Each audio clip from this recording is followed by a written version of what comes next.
नमस्कार, आप देख रहे हैं एनबी न्यूज 24x7 नीलम बोध के साथ। साथियों, आज मैं बात करूंगी एक ऐसे मुद्दे को लेकर जो मुद्दा पिछले 2 दिनों से सोशल मीडिया पर काफी गरमाया हुआ है। जी हां, मैं बात कर रही हूं उत्तर प्रदेश के कानपुर में घटित एक ऐसी घटना को लेकर जिसने की मानवता को फिर से एक बार शर्मसार कर दिया है और मनुष्य जाति पर बहुत सारे सवाल खड़े कर दिए हैं। क्या आज मनुष्य इतना बदतर से भी बदतर हो गया है कि उसने अपना मानसिक संतुलन खो दिया है? जी हाँ साथियों, जिस तरह से कानपुर की घटना को अंजाम दिया गया, अगर आप उस घटनाक्रम के बारे में सुनेंगे तो आपको भी कहीं ना कहीं उस घटनाक्रम को सुनते हुए या उस वीडियो को देखते हुए हंसी भी आएगी और हंसी आने के साथ साथ में कहीं ना कहीं आप ये भी आकलन लगा पाएंगे कि इस देश में अपने आप को तथाकथित सर्वश्रेष्ठ जाति का घोषित करने वाले ब्राह्मण जाति के लोग इस तरह की घटनाओं को अंजाम देने का काम कर रहे हैं। साथियों, जिस तरह से इस भारत देश में गाय को गाय माता की संज्ञा दी जाती है, जिस भारत देश में गाय की हत्या होने पर एक मनुष्य की हत्या कर दी जाती है, जिस भारत देश में गाय के नाम पर हजारों गौशाला खोली गई है, जिस भारत देश में लोग गाय का मूत्र पीकर अनेक बीमारियों का उपचार करते हैं, जिस भारत देश में गाय का गोबर खाकर बहुत सारे डॉक्टर प्रैक्टिकल करके बताते हैं कि गाय के गोबर में क्या क्या पौष्टिक तत्व होते हैं, इस तरह की तमाम ऐसी घटनाएं आपने सोशल मीडिया पर अलग अलग वीडियो के माध्यम से देखी होगी। लेकिन साथियों, मैं आपको बता दूं और मेरा सवाल खास कर ये उन लोगों से जो अपने आप को गोरक्षक कहते हैं, हिंदू विश्व परिषद का कहते हैं, बजरंग दल का कहते हैं,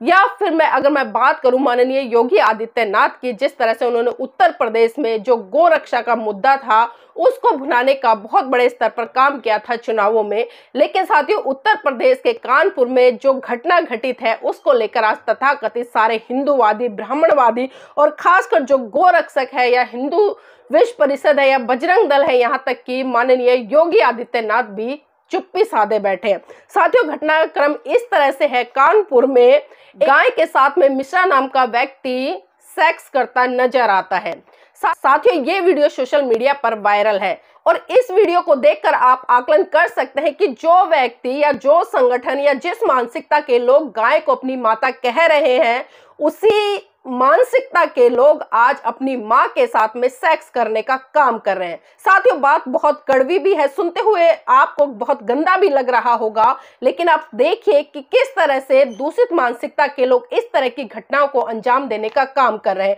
और साथियों, ये पहली घटना नहीं है। जो ब्रजेश मिश्रा नाम का व्यक्ति है उसने अन्य कई जानवरों के साथ में भी इस तरह की घटनाओं को अंजाम देने का काम किया है। और साथियों, जब ये मामला तूल पकड़ा तो इस मामले के तहत पुलिस में इसके खिलाफ एफआईआर दर्ज भी हुई और धारा 377 के तहत इस पर मुकदमा दर्ज हुआ। और साथियों, इस तरह की घटना पहली बार नहीं घट रही, इससे भी पहले कई घटनाएं घट चुकी हैं। और अभी पिछले दिनों जिस तरह से भोपाल का भी एक प्रकरण आया था, वहां पर भी तथाकथित ब्राह्मण समाज का व्यक्ति एक पशु के साथ में इस तरह का जघन्य अपराध करने का काम कर रहा था। अब मैं पूछना चाहती हूँ उन लोगों से जो लगातार हिंदुत्व की बात करते हैं या भारत को हिंदू राष्ट्र बनाने की बात करते हैं या इस देश में ब्राह्मणवादी व्यवस्था को स्थापित करने की बात करते हैं, सीधा सीधा सवाल मेरा उन लोगों से जो अपने आप को गोरक्षक कहते हैं। मेरा सीधा सीधा सवाल उनसे है जो अपने आप को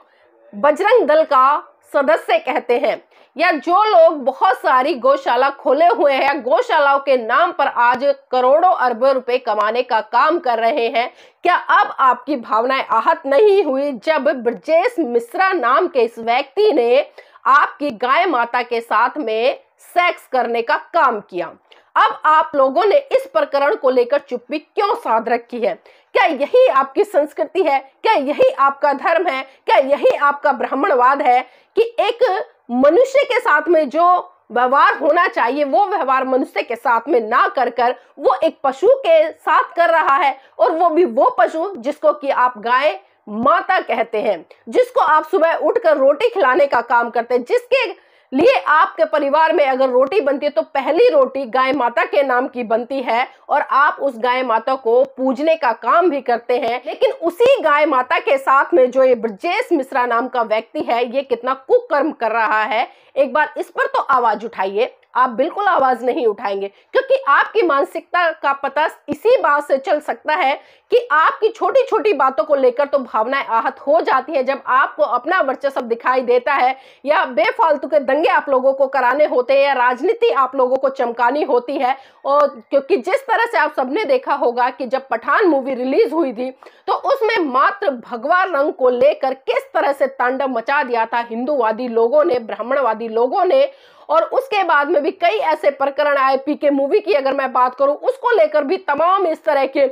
जो संगठन है वो निकल कर आए, जिस तरह से आपने देखा होगा। और जब पद्मावती मूवी आई थी उसमें भी आपने देखा कि किस तरह से चाहे करणी सेना हो या बजरंग दल हो या बिंदु विश्व परिषद हो, इन तमाम लोगों ने जितना तांडव मचा सकते थे उतना तांडव मचाने का काम किया। और यहाँ पर मैं माननीय योगी आदित्यनाथ जी से भी सवाल करना चाहूंगी कि आपकी सरकार लगातार गोरक्षक की बात करती है, गाय की रक्षाओं की बात करती है, बहुत सारी गौशाला खोलने की बात करती है, लेकिन इस तरह के जब अपराध होते हैं तो आप उस पर एक शब्द भी नहीं बोलते नजर आते, और खास कर ये हिंदू संगठन के लोग। तो साथियों, आप इन्हीं चीजों से आकलन कर सकते हैं कि आखिर इन लोगों की मानसिकता क्या है और ये कौन सी संस्कृति के पोषक है। और जो लोग लगातार आज भारत को हिंदू राष्ट्र बनाने पर तुले हुए हैं या हिंदू राष्ट्र की बात कर रहे हैं, वो सभी कान खोलकर सुन ले, भारत कभी भी हिंदू राष्ट्र ना था, ना है और ना ही कभी बनेगा। और आपकी जो मानसिकता है, जो आपकी संस्कृति है, वो आप भली भांति देख रहे होंगे कि इस तरह की दूषित मानसिकता के लोग किस तरह से